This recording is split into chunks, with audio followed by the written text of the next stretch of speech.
Praise the Lord. Good morning. கர்த்தர் நல்லவர், அவர் கிருபை என்றும் உள்ளது. 2 கொரிந்தியர் 1:4 தேவனால் எங்களுக்கு அருளப்பட்டிருக்கிற ஆறுதலினாலே எந்த உபத்திரவத்திலாகிலும் அகப்படுகிறவர்களுக்கு நாங்கள் ஆறுதல் செய்ய திராணி உள்ளவர்களாகும்படி எங்களுக்கு வரும் சகல உபத்திரவங்களிலேயும் அவரே எங்களுக்கு ஆறுதல் செய்கிறவர். 2 கொரிந்தியர் 1:4 பவுல் சொல்கிறார், கிறிஸ்துவினாலே எங்களுக்கு ஆறுதல் பெருகுகிறது என்று. எங்களுக்கு ஆறுதல் செய்கிறவர் அவரே. எனவே உபத்திரப்படுகிறவர்களுக்கும் வேதனையோடு துக்கத்தோடு இழப்புகளோடு இருக்கிறவர்களுக்கும் நாங்கள் ஆறுதல் செய்கிறோம் என்று சொல்கிறார். நம்மை யார் ஆறுதல் படுத்துகிறார்கள்? நாம் யாரை ஆறுதல் படுத்துகிறோம்? மனிதர்கள் சொல்லும் வார்த்தையோ அவர்களுடைய உதவியோ நம்மை நிரந்தரமாக ஆறுதல் படுத்தாது. தேவனால் மட்டுமே நம்மை நிரந்தரமாக ஆறுதல் படுத்த முடியும். அவர் நம்மோடு பேசுகிற ஒவ்வொரு வார்த்தையும், அவர் நமக்கு செய்கிற நன்மை மட்டுமே நம்மை ஆறுதல் படுத்த முடியும்.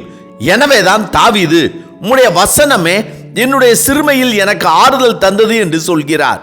துயரப்படுகிறவர்களுக்கு ஆறுதல் செய்ய கர்த்தர் என்னை அனுப்பினார் என்று ஏசாயா தீர்க்கதரிசி சொல்கிறார். துயரப்படுகிறவர்கள் ஆறுதல் அடைவார்கள் என்றும் நானே உங்களுக்கு ஆறுதல் செய்கிறவர் என்றும் கர்த்தர் சொல்லியிருக்கிறார். ஆம், நம்முடைய தேவனுக்கு வேறு ஒரு பெயர் உண்டு, சகலவிதமான ஆறுதலின் தேவன் என்று. அதாவது சிறுமைப்பட்டவர்களுக்கு ஆறுதல் செய்கிற தேவன், துயரப்படுகிறவர்களுக்கு ஆறுதல் செய்கிற தேவன், கைவிடப்பட்டவர்களுக்கு ஆறுதல் செய்கிற தேவன், ஏமாற்றப்பட்டவர்களுக்கு ஆறுதல் செய்கிற தேவன், கண்ணீர் வடிக்கிறவர்களுக்கு ஆறுதல் செய்கிற தேவன் வேத வசனத்தினால் நமக்கு ஆறுதல் தருகிறார். பரிசுத்த ஆவியானவர் மூலமாக நம்மை நிறைத்து நமக்கு ஆறுதல் செய்கிறார். தீர்க்கதரிசிகள் சொல்லும் தீர்க்க தரிசனத்தால் நம்மை ஆறுதல் அடைய செய்கிறார்.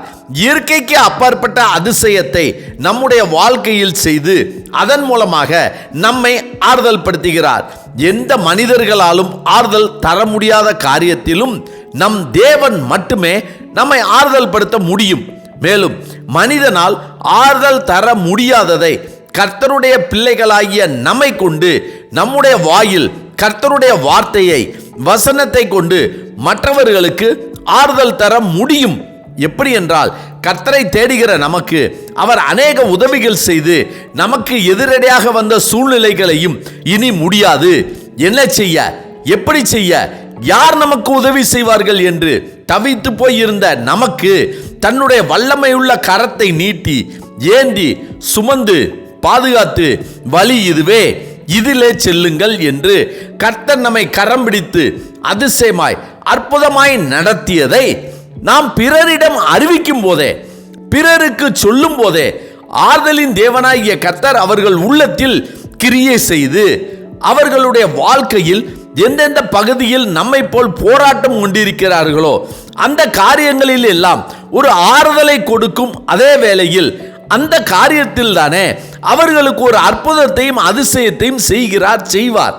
எனவேதான் பவுல் சொன்னார், கிறிஸ்துவினாலே எங்களுக்கு ஆறுதல் பெருகி இருக்கிறபடியால் நாங்கள் மற்றவர்களை ஆறுதல் படுத்துகிறோம் என்று.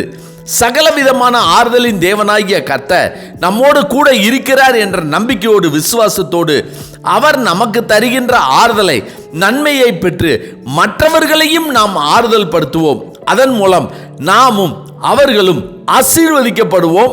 ஆமென். ஜெபிப்போமா.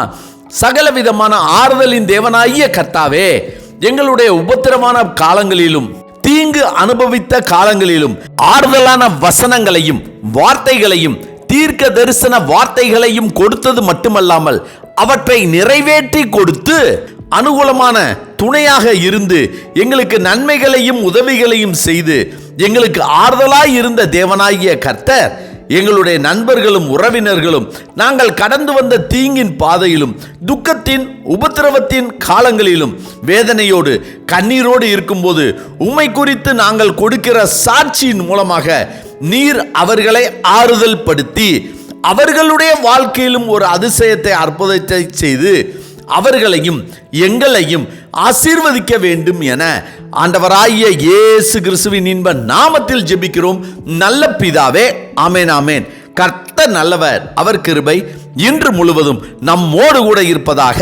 ஆமென்.